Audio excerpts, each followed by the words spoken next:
तो आज छठे चरण का जो ओपिनियन आया है, जो 25 तारीख को चुनाव हुआ था 14 सीटों पर, उसका जो ओपिनियन आया है वो आप लोगों को बीच में रखूंगा। बहुत से लोग कह रहे हैं इंडिया जीत रही है, एनडीए जीत रही है, बसपा का नाम निशान नहीं है, लेकिन कुछ आज ऐसे रिजल्ट हैं जो चौंकाने वाले होंगे। दरअसल आपको बता दें कि बहुजन समाज पार्टी जमीनी स्तर पर काम कर रही है, जमीनी स्तर पर चुनाव लड़ रही है। जो उसके वोटर्स हैं वो एकदम से सावधान हैं, उसके वोटर्स में अफरा तफरी नहीं आपको मिलेगी देखने को। यही कारण है कि 14 जो सीटों का चुनाव हुआ है 25 तारीख को छठे चरण का, उसका रिजल्ट कुछ चौंकाने वाला है। अब आप यदि इंडिया गठबंधन के व्यूअर्स हैं, देखने वाले हैं, तो आपको थोड़ा खराब लग सकता है। यदि आप बसपा के देखने वाले हैं, अगर आपके समझ में नहीं आ रहा है, विपरीत आपके जा रहा है, तो आपको खराब लगेगा। यही हाल यदि बीजेपी वाले अगर आप हैं तो आपको भी ऐसा कुछ लग सकता है, क्योंकि मैं जो रिजल्ट आया है उसके आधार पर बताऊंगा, ना कि किसी के देखने वाले के आधार पर बताऊंगा। दरअसल सच्चाई अगर बताना है तो किसी को अपना मत समझो, सच बताओ, उसके बाद जो आपके दोस्त बनेंगे हकीकत में वही दोस्त आपके रहेंगे। तो जो रिजल्ट आया है उस पर आज हम बातचीत करेंगे और ये जानेंगे कि 25 तारीख को जो चुनाव हुआ छठे चरण का, उसमें कितनी सीट बहुजन समाज पार्टी के खाते में गई है, कितनी बीजेपी के खाते में गई है, कितनी एनडीए के खाते में गई है, कितना क्या किसको मिला है, ये जरूर हम जानेंगे।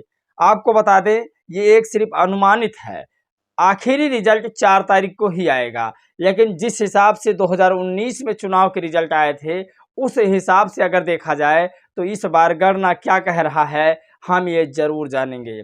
तो चलिए आज वीडियो शुरू करते हैं और उस रिजल्ट पर एक नजर डालते हैं। नमस्कार दोस्तों, मैं हूं पराग और आप देख रहे हैं देसी पीएसपी व्लॉग। साथियों, ये जो छठे चरण का 14 लोकसभा सीट पर चुनाव था दोस्तों, ये फाइनल रिजल्ट नहीं है। फाइनल रिजल्ट जो है वो 4 जून को आएगा, लेकिन जिस तरह से टीवी अखबार में इंडिया वर्सेस एनडीए को दिखाया जा रहा है, मेरे बहुजन दोस्तों, मैं बता दूं जमीनी स्तर की जो सच्चाई है उसे टीवी अखबार न दिखा के एक जातिवादी मानसिकता की सोच रखकर बहुजन समाज पार्टी को नहीं दिखा रहा है। ठीक जो बहुजन समाज पार्टी के साथ होने वाला है उस चीज को जो बहुजन पत्रकार खासकर जो दलित समाज को चाहते हैं वो इस प्रकार के रिजल्ट को दिखाने की कोशिश करते हैं जो सत्यता सही है। 2019 में जहां जहां पर बहुजन समाज पार्टी जीतने को रह गई थी उस जगह का आज मैं रिजल्ट बताऊंगा कि अगर इस बार कोई धोखाधड़ी नहीं होता है तो बहुजन समाज पार्टी के उतने सांसद को जीतना तय है। आज दोस्तों इस वीडियो में मैं बहुत से लोगों की जुबान बंद करने वाला हूं, जो बहुजन समाज पार्टी के चाहने वाले होंगे, जो एनडीए के चाहने वाले होंगे और इंडिया गठबंधन के चाहने वाले होंगे। दोस्तों मैं बता दूं कि मैं किसी की तारीफ नहीं करूंगा, लेकिन बहुत सारे लोगों को इसका बुरा लग जाता है, इस पर बुरा असर पड़ने लगता है, वो लोग मुझे अनाप शनाप बोलने लगते हैं। लेकिन मैं आपको बता दूं दोस्तों कि जो बहुजन समाज की सच्चाई है उसे कोई टीवी अखबार नहीं दिखाना चाहता है। आज बहुजन समाज पार्टी का लेवल बढ़ रहा है, लेकिन सारे टीवी अखबार ऐसा नैरेटिव फैला रहे हैं कि जो बहुजन समाज पार्टी है उसका अस्तित्व समाप्त हो चुका है। लेकिन दोस्तों ऐसा कभी भी ना हुआ है, ना होगा, क्योंकि बहुजन समाज में जो दलित समाज है मैंने देखा है वो कभी गद्दारी नहीं करता है बहुजन समाज पार्टी से। लेकिन आज जो सर्व समाज के लोग बहुजन समाज पार्टी को चाहने लगे हैं, मुझे नहीं लगता कि वो गद्दारी कर रहे हैं और बहुजन समाज पार्टी का लेवल बढ़ रहा है। ये टीवी अखबार ही है जो बहुजन समाज पार्टी को नहीं दिखा रहा है। उसके नज़र में तो सिर्फ और सिर्फ ब्रेकिंग न्यूज चाहिए, और ब्रेकिंग न्यूज इस समय सपा गठबंधन और यूपी में जो है एनडीए गठबंधन बना हुआ है, पूरे देश में इंडिया गठबंधन वर्सेस एनडीए गठबंधन बना हुआ है, उसे ब्रेकिंग न्यूज बना के दिखाई रही है। लेकिन दोस्तों मैं चाहता हूं कि जिसका कोई ना हो उसका देसी पीएसपी ब्लॉग हो, यानी मैं दिखाने की कोशिश करूं। बहुजन समाज पार्टी की खबर मैं हमेशा दिखाता रहूंगा, उसके लिए मुझे चाहे कुछ भी झेलना क्यों ना पड़ जाए। आपको आज की जो रिपोर्ट है, जो 14 सीटों पर जो चुनाव हुआ लोकसभा 6 फेज में जो 14 लोकसभा पर जो चुनाव हुआ है उसके बारे में आपको बताएंगे, उसका नतीजा क्या है उसे भी आपको बताने की कोशिश करेंगे। छठे चरण का 25 मई को जो 14 सीटों पर जो चुनाव हुआ उसका ओपिनियन पोल मेरे हिसाब से कैसा है मैं आपको बताने की कोशिश करता हूं। दरअसल ये हिसाब 2019 और 2024 के बीच का जो गणना है उससे आप लगा सकते हैं, क्योंकि 2019 में जो प्रत्याशी जीतने की कगार पर थे, कुछ ही वोट से हारे थे, वो इस बार अपनी बाजी मार सकते हैं। तो चलिए आज इन तमाम जो है बीजेपी वर्सेस बीएसपी वाले नेताओं के बारे में बताते हैं। आज सुल्तानपुर की अगर गणना करें तो सुल्तानपुर में बीएसपी जीत रही है, इसे कोई रोक नहीं सकता है। आपका इस पर ओपिनियन मुझे जानना बहुत ज़रूरी है, क्योंकि बीएसपी कहाँ जीत रही है, कहाँ हार रही है, ये मैं बताने की कोशिश करता हूं, लेकिन ज़मीनी स्तर पर आप लोग बताइएगा कि बीएसपी दरअसल यहाँ से जीत रही है या हार रही है। तो आजमगढ़ की अगर बात करें तो आजमगढ़ में भी बीजेपी के जीतने के चांसेस हैं, क्योंकि बीजेपी आजमगढ़ में पहले से भी चुनाव जीत चुकी है और फिर उसको बीजेपी को ही जीतना है आजमगढ़ में। तो ये बड़ी खबर है। और अगर लालगंज की बात करें तो लालगंज में जिस तरह से मेहनत डॉक्टर इंदु चौधरी कर रही हैं, मुझे नहीं लगता कि वो वहाँ पर चुनाव हार सकती हैं। मिशनरी हैं, बहुजन समाज का वोट ज़्यादा है वहाँ पर, बहुजन समाज के लिए उन्होंने काम किया है, तो मुझे लगता है कि वहाँ पर डॉक्टर इंदु चौधरी जीत सकती हैं। लालगंज सीट भी बसपा के खाते में जा रही है।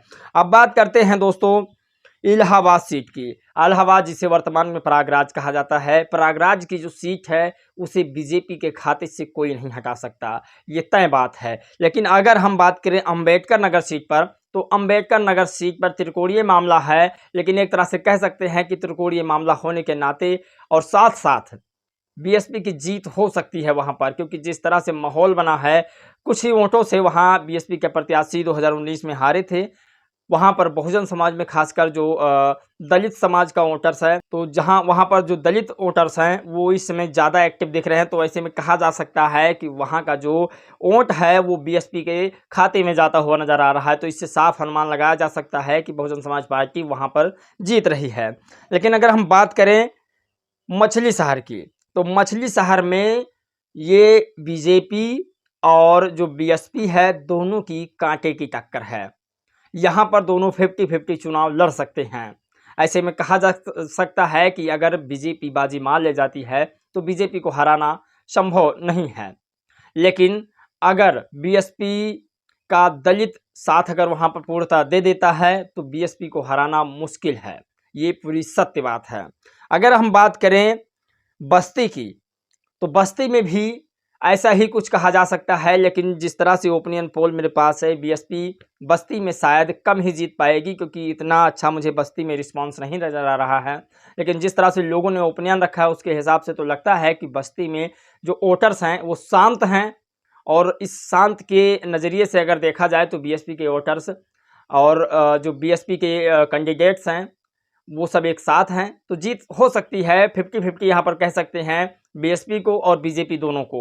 अगर दोस्तों थोड़ा हम और आगे बढ़ते हैं संत कबीर नगर में, तो संत कबीर नगर में यहाँ पर नो डाउट कि बीजेपी हारेगी, क्योंकि बीजेपी का यहाँ पर अच्छा प्रदर्शन है, बीजेपी यहाँ से चुनाव जीत सकती है। और यहाँ पर इंडिया गठबंधन भी बीजेपी का जो है साथ दे रहा है, मतलब बीजेपी और इंडिया गठबंधन की यहाँ पर लड़ाई हो सकती है। जो ओपिनियन है उसके हिसाब से मैं बताने की कोशिश कर रहा हूँ, आप लोग भी अपनी राय जरूर दीजिएगा। अगर हम बात करें प्रतापगढ़ की, तो प्रतापगढ़ में बीजेपी और इंडिया गठबंधन दोनों के जीतने के चांसेस हैं, लेकिन यहाँ पर हम 60% बीजेपी को ही जीतना जो है देख रहे हैं कि जीतेगी बीजेपी 60% लगभग। तो ऐसे में कह सकते हैं कि यहाँ पर बीजेपी जीत रही है चुनाव।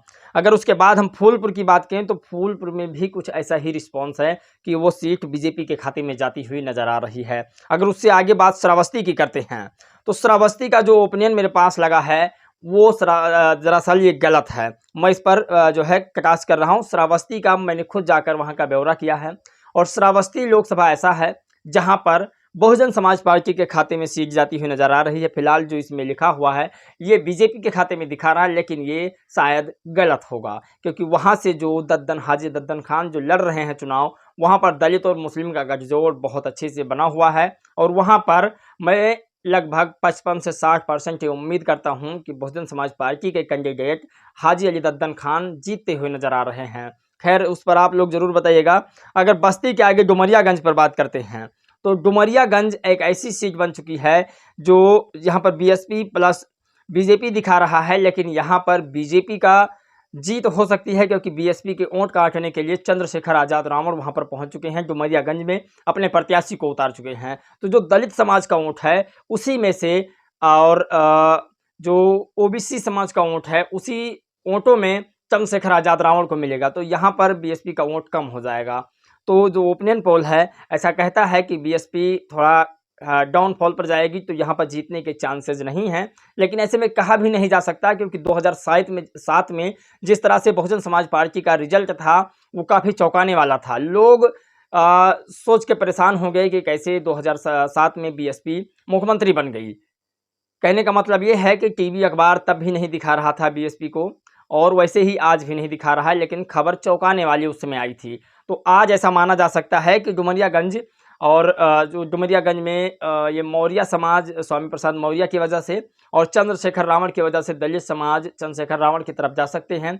लेकिन जीत की अगर कगार की बात करें तो बीजेपी वहां पर जीत जाएगी, क्योंकि इन दोनों का वोट बच जाएगा, तो बीजेपी के चांसेस वहां पर हैं।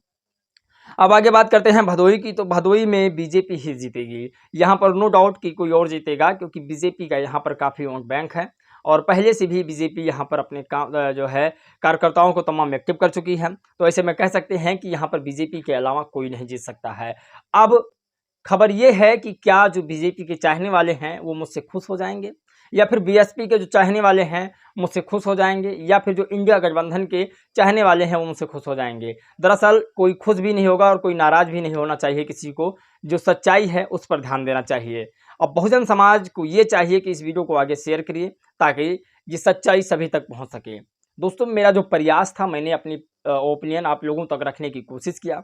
आप लोग की क्या राय है इस पर जरूर हमें बताइएगा। आपके राय का हम इंतजार करते रहेंगे। जय भीम, नमो बुद्धाय।